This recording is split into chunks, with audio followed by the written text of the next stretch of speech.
To fa mai saurare barkan ku da wannan lokaci, barkan ku da jimirin kasa kasancewa da mu a cikin wannan YouTube channel ta mai albarka. To fa sabuwar haka da ka hutu rarara kenan wacce ga Kwankwaso ga Gawuna a wannan jam'iyya ta ADC. Tabbas da ka hutu rarara ya kokari sosai kuma ya yi ba da gudunmawi sosai a wannan jam'iyya ta ADC. Tabbas da ka hutu rarara abin ayaba mai ne, kuma mutane da sun ji daɗin wannan waƙa da ka hutu rarara yau Gawuna ga Kwankwaso ga Gawuna.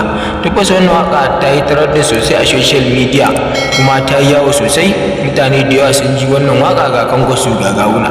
Kuma kun ga tabbas abin a jinjina da ka hutu rarara ne, kuma tabbas ya ba da gudunmawa sosai a wannan jam'iyya ta ADC. Kun ga da ka hutu rarara abin a jinjina mai ne, saboda ba kowa ne tsammanin da ka hutu rarara ya saki wannan waƙa ba, kwaɗam kuma sai ga shi da ka hutu rarara ya saki wannan waƙa ga Kwankwaso ga Gawuna. Kuma tabbas mai girma Kwankwaso ya ji daɗin wannan waƙa da Dauda ka hutu rarara ya saki, saboda bai taɓa tunanin Dauda ka hutu rarara zai saki wannan waƙa ba, sai ga shi kuma kwatsam Dauda ka hutu rarara ya saki wannan waƙa ga Kwankwaso ga Gawuna. Yasa mutanen mu da su ma suke bayan Dauda ka hutu rarara ɗin, suna jinjina Dauda ka hutu rarara da wannan gwangwaje wadda wannan waƙa da ya gwangwaje jam'iyyar ADC da ita ga Kwankwaso ga Gawuna. Mai misali ka ci gaba da biyo ma zuwa ƙarshen wannan bidiyo ya musama wannan sabuwar waƙa da Dauda ka hutu rarara yayi wacce yi wa ga Kwankwaso ga Gawuna. Amma ka kamanta da danna mana subscribe da alamar ƙararrawar sanarwa domin samun ingantattun labaranmu da zarar mun ɗora. Da misali manya-manyan wanda suke wannan jam'iyya ta ADC tabbas su ma sun ji daɗi sosai da wannan waƙa da Dauda ka hutu rarara ya, kuma suna ganin suna jinjina Dauda ka hutu rarara da wannan waƙa da ya buga ga Kwankwaso ga Gawuna, kuma sun ji daɗin wannan waƙa sosai.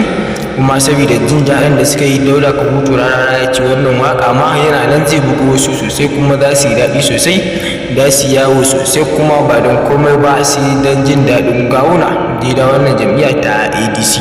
Kuma ya haɗe da Kwankwaso a wannan jam'iyya ta ADC. Yasa ma a cikin baitin waƙar tashi ce ga Kwankwaso ga Gawuna. Kun ga ka Dauda ka hutu rarara ya ƙoƙari sosai, duk da dai masoyan Gawuna ba kowa ne tsammanin Dauda ka hutu rarara zai yi a Gawuna wannan waƙa ba ga Kwankwaso ga Gawuna. Sai ga shi kuma kwatsam Dauda ka hutu rarara ya saki wannan waƙa ɗan lokaci kaɗan ya sake ta ga Kwankwaso ga Gawuna. Kuma tabbas wannan waƙa ta yi yawo sosai, ta yi trending sosai a social media, ta yi yawo sosai a social media.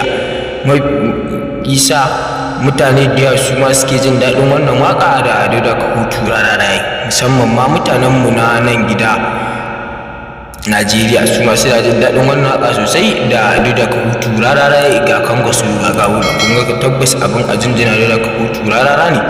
Mai saurare ka kamanta da danna mana subscribe da alamar ƙararrawar sanarwa domin samun ingantattun labaranmu da zarar mun ɗora.